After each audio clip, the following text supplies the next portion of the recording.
ever get mad at God or blame him for taking someone away from you? If so, what does that look like? And if not, what does it not look like or feel like?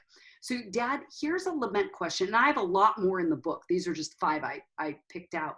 But really, you're asking her about a loss or grief that she's carried. It might be a pet she's lost. It might be a teacher or a best friend. It might not be to death, but I mean, I could tell you about losing my first best friend when I was in 6th grade, and she chose a new best friend. Well, it might not surprise you to hear I've had that theme repeated, because it's just the nature of, I don't, does that happen? You know, I say I'm from Venus, you're from Mars. John, I literally haven't thought to ask a guy this. Do you have many stories of losing a best friend where a guy picked a new best friend? I'm guessing not really. It seems like more of a chick thing. Yeah, I think it is. I think guys, at least in growing up, especially even as a young man, when I had a good best friend who was a pastor's kid, and they moved to Arkansas. I remember, like, you know, for a week or two just being all down and bummed, but then it was like, you know, the next thing I know, I got another new best friend, blah, blah, blah. But I love this question because it does, I think so many of us, even as adults, there's things like this that we don't discuss that are in our past that we don't even realize played a part in as unimportant as we may think it is because it was so many years ago or whatever, a pet death or whatever. I think this is where we really tune into our daughters' hearts, where they see, man, Dad's really interested in me, my concerns, my worries, everything going on in my life. So I love that question. And did you notice that I included God? Is that, you know, like, here's the question again.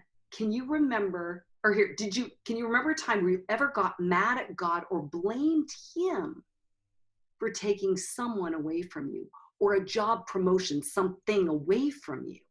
And then you ask her to tell you more. Because just last Friday, one of my sisters, it was her birthday, and she, my mom, and I were sitting at lunch. And actually that came up organically with tears coming down her face about some significant losses and blaming God. And not wanting to blame him, but saying, I don't understand. He has a lot of explaining to do.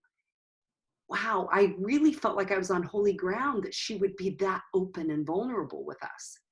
And so, Dad, if you might be one that might be quick to go, now, you know, God is sovereign and he has all things in his hands. And, you know, he works all things together for good. That's the best way to shut her down. But you're just saying, tell me the stories.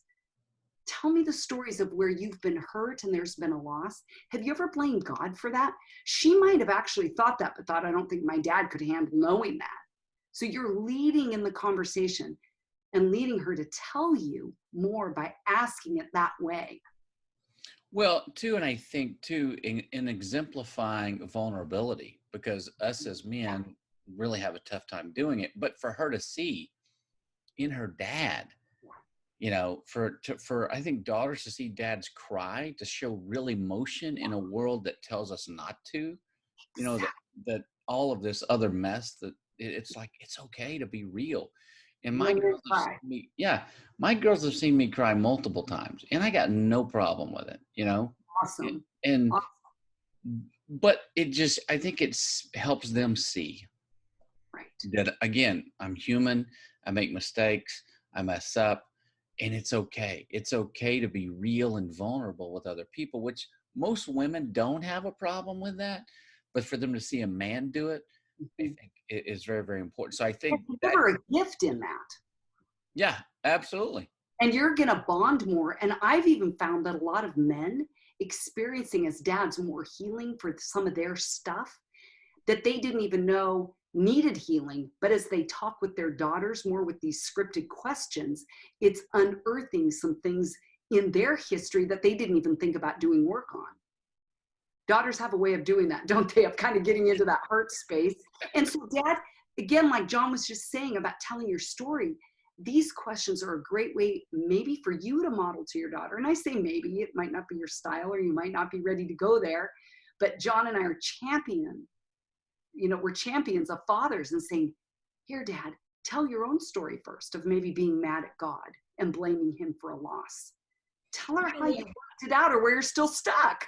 Well, no, and I think that even that is such is a great piece of advice, because I know a lot of times in talking with my daughters, what helps them the walls to come down, Yeah. um, is to share, maybe start out sharing one of my own things that of a story, like you just said. If I'm wanting them to share about a place or a thing that's happened in their lives, and that they believe God caused or allowed to happen or whatever, Mm-hmm.